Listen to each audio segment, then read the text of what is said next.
Rais wa Israel Isaac Herzog ametoa salamu za Ramadhani kwa watu wa Jamhuri ya Kiislamu ya Iran, huku akiulaani vikali utawala wa taifa hilo, akisema kwamba utawala huu wa kigaidi lazima uondoke.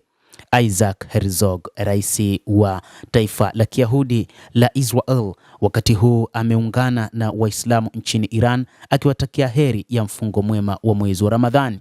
Lakini moja kati ya jambo ambalo amesisitiza ni kuona kwamba ikiwa utawala huu wa Ayatollah Al-Khamenei ungeweza kuondolewa, basi Mashariki ya Kati ingeishi kwa amani. Anasema, nataka kuwatumia watu wa Iran salamu za heri kwa mwezi wa Ramadhani. Herzog alisema, kwa kweli ninatumai na kuomba kwamba enzi hii ya ugaidi itamalizika na kwamba tutaona enzi tofauti katika Mashariki ya Kati.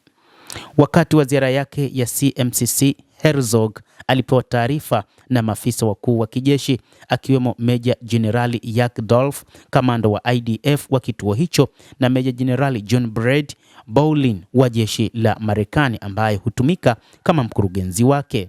CMCC imewaleta pamoja wa Israel, Marekani na wawakilishi wengine wa kimataifa kwa ajili ya utaratibu wa pamoja wa kijeshi na kiraia. Herzog alielezea kituo hicho kama mfano wa ushirikiano wa kimataifa ambao haujawahi kutokea.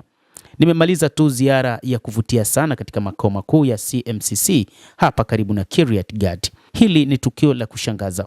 Unaona wawakilishi kutoka mataifa mbalimbali kutoka duniani kote, ushirikiano mkubwa katika uwanja wa kiraia na kijeshi na jeshi la ulinzi la Israel, jeshi la Marekani na makundi mengine mbalimbali na vikosi vingine pia. Mpango uliopo sasa ni mapambano zaidi kuhakikisha utawala wa Jamhuri ya Kiislamu ya Iran unaondoka madarakani. Ndicho ambacho anakiwaza rais wa Israel Isaac Herzog, kutokana na kwamba utawala huo unaonekana ni tishio kwao.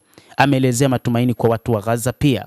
Akihutubia Gaza, Herzog alionyesha matumaini kuhusu kile alichokita mfumo mpya wa kidiplomasia na usalama kufuatia maamuzi ya bodi ya amani kuanzishwa kwa mpango wa amani wa hoja 20 wa Rais Donald Trump na azimio la hivi karibuni la Baraza la Usalama la Umoja wa Mataifa.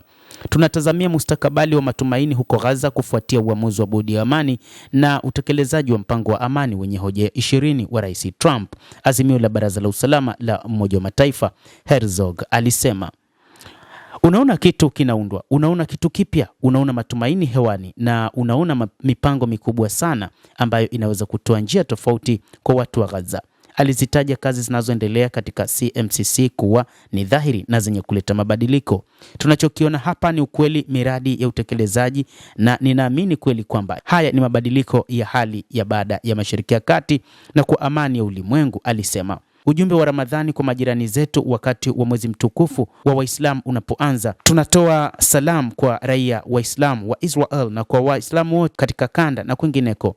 Tunapoingia katika mwezi wa Ramadhani, niruhusu niwatumie salamu za kheri Waislamu wa Israel na Waislamu wote na majirani zetu na washirika wetu duniani kote na marafiki. Tunawatakia mwezi wa amani, mwezi wa kupona, mwezi wa matumaini kwa watu wa eneo hili na watu wa Gaza, alisema. Zaidi ya hayo, alishutumu serikali ya Iran kwa ukandamizaji wa kikatili katika wiki za hivi karibuni. Ripoti zinaonyesha kuwa serikali inaweza kuua makumi ya maelfu ya waandamanaji wakati wa ukandamizaji wa maandamano ya kitaifa mwezi uliopita. Anasema utawala wa Iran umechinja na kuchinja makundi ya maelfu ya Wairan katika wiki za hivi karibuni. Wametumia utawala wa kikatili kote Iran na kusababisha mateso makubwa, Herzog alisema. Alihitimisha kuwa kueleza matumaini ya mabadiliko ya kikanda kutoka kwa washirika wanaoungwa mkono na Iran kuelekea mustakabali thabiti zaidi. Jeshi la IDF limekuwa likiongeza mashambulizi yake dhidi ya maeneo yanayolengwa na magaidi nchini Lebanon katika siku za hivi karibuni na kujiandaa na duru nyingine ya vita na Iran ambayo maafisa wa Israel wamesema inaweza kuwa karibu. Mtazamaji, endelea kutufuatilia, lakini usisahau kulike, usisahau kucomment, kadhalika kusubscribe channel yetu hii ili upate habari hizi kwa mapana kupitia The World News. Naitwa Dam Hussein.